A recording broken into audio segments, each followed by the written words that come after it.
In today's video, we are going to study concavity. Now, in the previous video, we looked at extrema as well as increasing, decreasing, and that was all an analysis of the first derivative.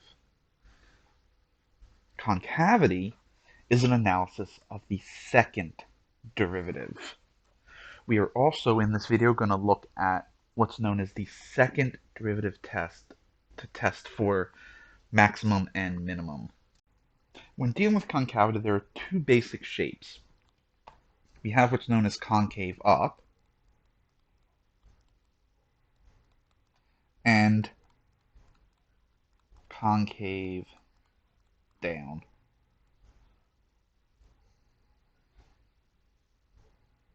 If we look at concave up, a concave up is something like that. Well, let's examine tangent lines.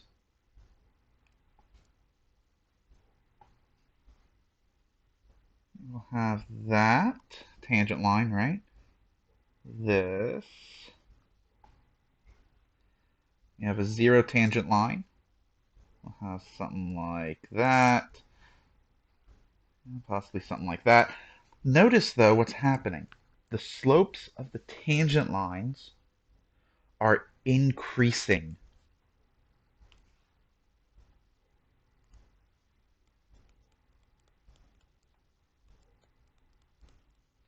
Well, since slope is the first derivative, this says that f prime is increasing.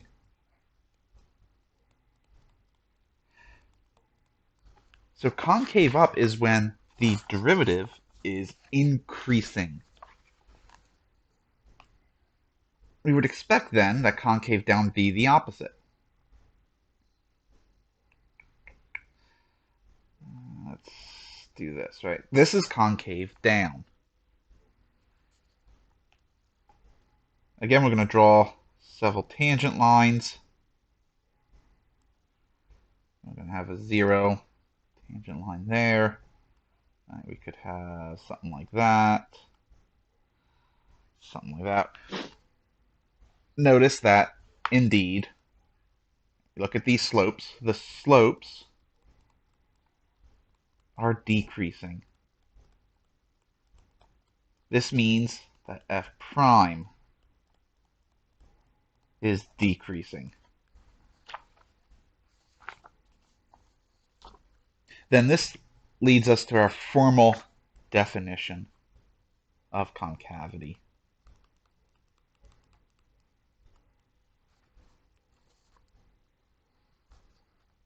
We say let the function f be differentiable on an interval AB. The graph is concave up on AB if f prime is increasing on that interval.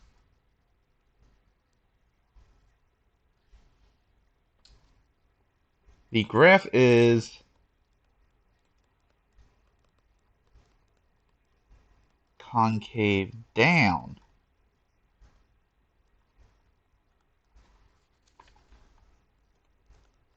on AB if f prime is decreasing on AB.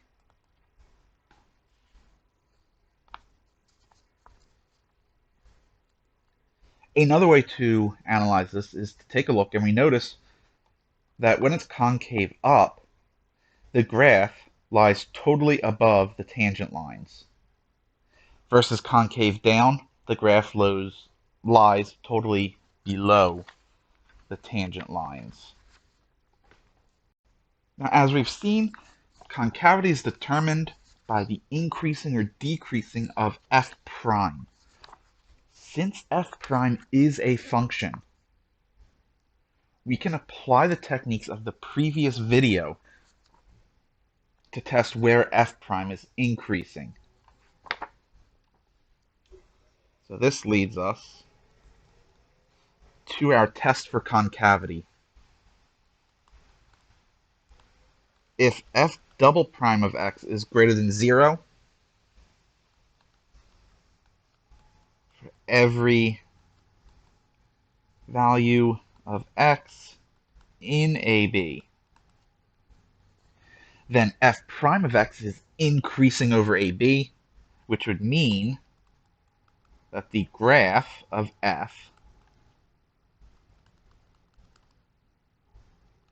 is concave up on AB. If f double prime of x is less than 0 for every value of x in AB, then f prime of x is decreasing over that interval, meaning that the graph of f of x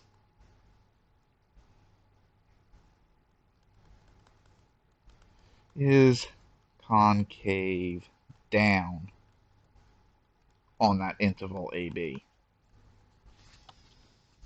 Right, so it's the exact same procedure. First, find the first derivative. Now what we're doing is we're testing the first derivative for increasing intervals and decreasing intervals. So we take the derivative of the first derivative, find the critical numbers of the first derivative, which is where the second derivative is either 0 or undefined, and then use the test for increasing, decreasing to determine where the graph is concave up and where the graph is concave down. Much like when doing increasing, decreasing. Remember when the graph went from increasing to decreasing or decreasing to increasing, we had a relative extrema. Well, there is such a point for where a graph switches from concave up to concave down.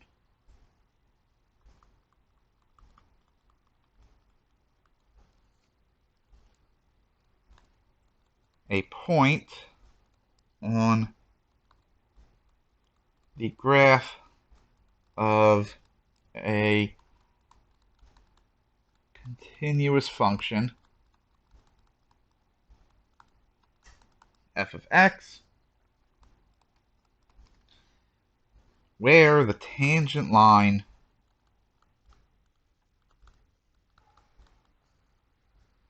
exists and where the concavity changes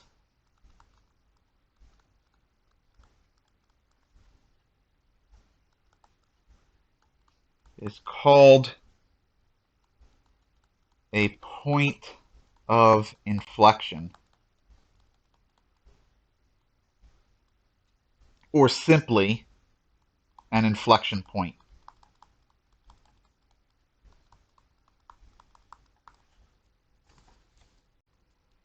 We now look at the second derivative test. Now again, this is a test for relative extrema, much like the first derivative test. Again, we let c be a critical number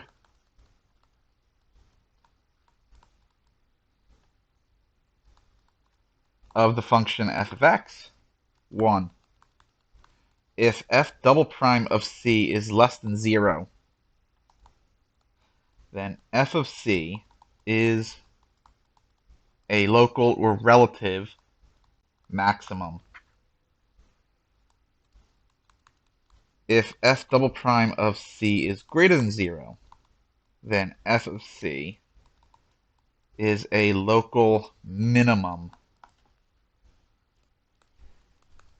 if f double prime of c happens to equal 0, then this test is inconclusive.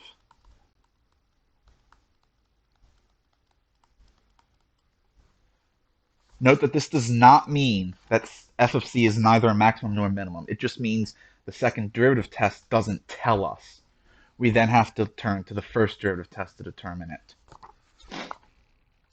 All right, so to see this, let's consider, no, let's look at that graph. Let's change that. All right, it's gonna down like that maybe, and then go up like that. Sure, that looks good. Just from the analysis of a graph, we can see that we have three relative extrema, right? These three right here. These two bottom ones will be mins, and this top one here is going to be a max. Now, at this point here, notice it is in an interval that is concave up. Right? This means that the second derivative of every point in this interval is going to be negative, which means the second derivative of this point will be negative. Likewise, the max occurs in an interval where the function is concave down. Well, that means if you take any point in this interval, f double prime of x will be less than 0. So f double prime of this point here is less than 0. So it's a local maximum. And I apologize, I believe I misspoke earlier. All the points in this interval will be greater than 0, right? F double prime will be greater than 0. Concave up. F double prime is less than 0 here, concave down. This is the essence of the second derivative test. Now, let's consider a few examples. Let's first consider the function f of x equals x cubed minus 6x squared plus 9x minus 1. And we wish to determine intervals of concavity, as well as listing the points of inflection. Right, we first need to take the first derivative. So that'll be 3x squared minus 12x plus 9. We now go ahead and take the second derivative. That'll be 6x minus 12. Now, f double prime of x here is defined everywhere. So all we have to do is set this equal to 0 and solve. We'll get 6 times x minus 2 is equal to 0. And that means that x itself is equal to 2. So we once again create a chart. We want test intervals as well as the sign of f double prime.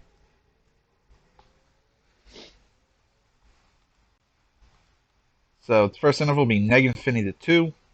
Second interval will be 2 to positive infinity. Just like we did with the test for increase and decreasing, what we did was we took the domain of f and split it at this point, or multiple points if there are any. Now we just take a random number in each interval and plug it into second derivative to determine the sign. This first interval has 0 in it, so if we plug 0 into f double prime, we're going to get a negative value. The second interval, let's take 5.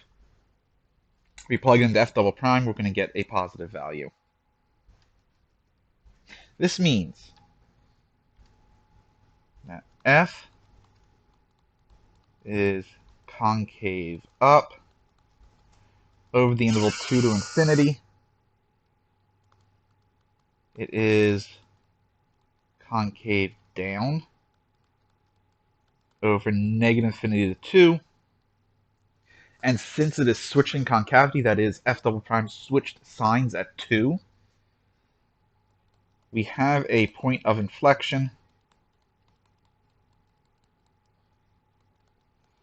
at the point 2. Now just plug 2 back into f of x up here, and we get the y coordinate to be 3.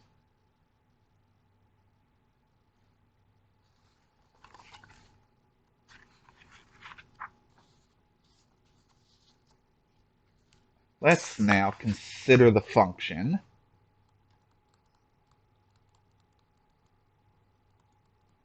f of x equals the natural log of x squared minus 4x plus 5. All right. Now the first thing we need to do is determine the domain of f of x. Now remember, for natural log, what we're taking the natural log of must be greater than 0.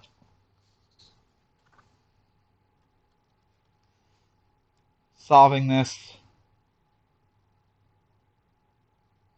we have, what is it, x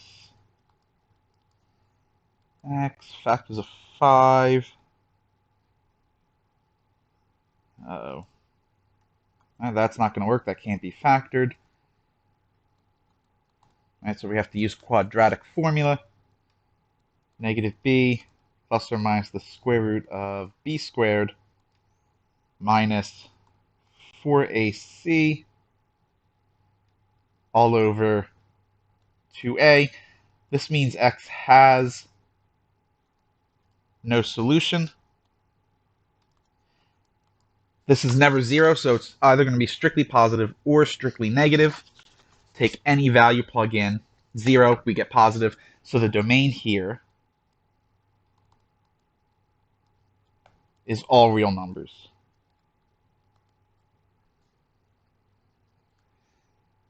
All right, now take the first derivative. Remember, derivative of natural log. It's 1 over what we're taking the natural log of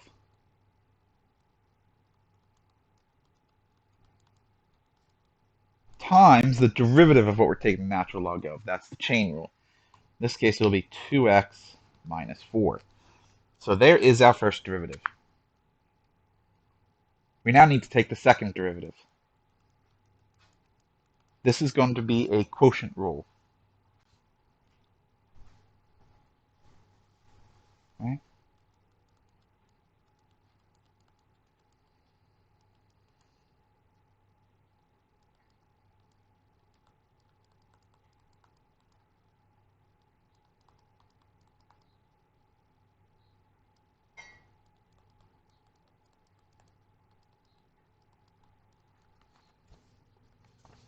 Now we just have to algebraically simplify this.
Ultimately, that's what we get as our second derivative.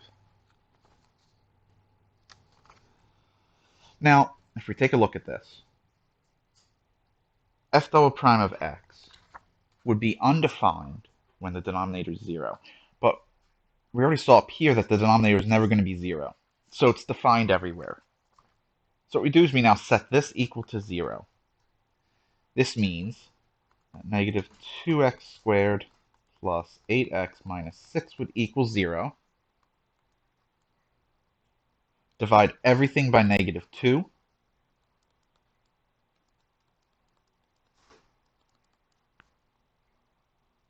This can be factored.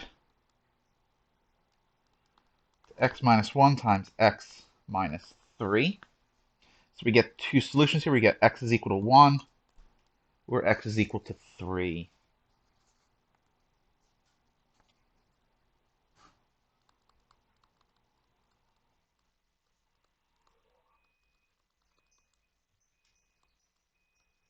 Again, we split the domain up at the points. First interval will be negative infinity to 1. Second interval will be 1 to 3. Third interval will be 3 to infinity. Take any value, plug it into the second derivative. We take 0 from this first interval, we'll get the second derivative as negative. Take 2 from that second interval, we'll get the second derivative as positive. Take, let's say, 5 from that last interval, second derivative is negative. All right, this means f is concave up over the interval 1 to 3. It is concave down over the interval negative infinity to 1, unioned with 3 to infinity. We're going to have 2 points of inflection because the second derivative changes sign twice.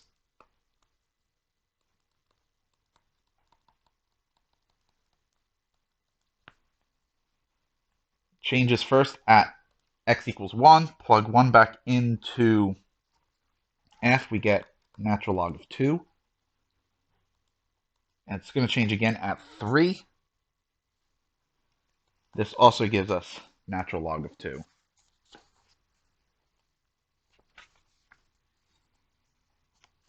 And for our final example, we will once again take the function f of x equals x cubed minus 3x squared minus 24x plus 32. And we're going to use the second derivative test to determine the relative extrema. F prime was 3x squared minus 6x minus 24. F double prime is 6x minus 6. First, we need to find critical numbers of f. That is done by setting f prime of x equal to 0. That means 3x squared minus 6x minus 24 is 0. Divide by 3, x squared minus 2x minus 8 is equal to 0. This can factor to x plus 2, x minus 4. So we have two critical numbers, negative 2 and positive 4. We take both of those critical numbers, plug them into the second derivative. So f double prime of negative 2. This is going to give us a negative value. Again, we don't care about the actual value, just the sign. We look at f double prime of 4. That is going to be larger than 0. So f of negative 2 is a relative maximum.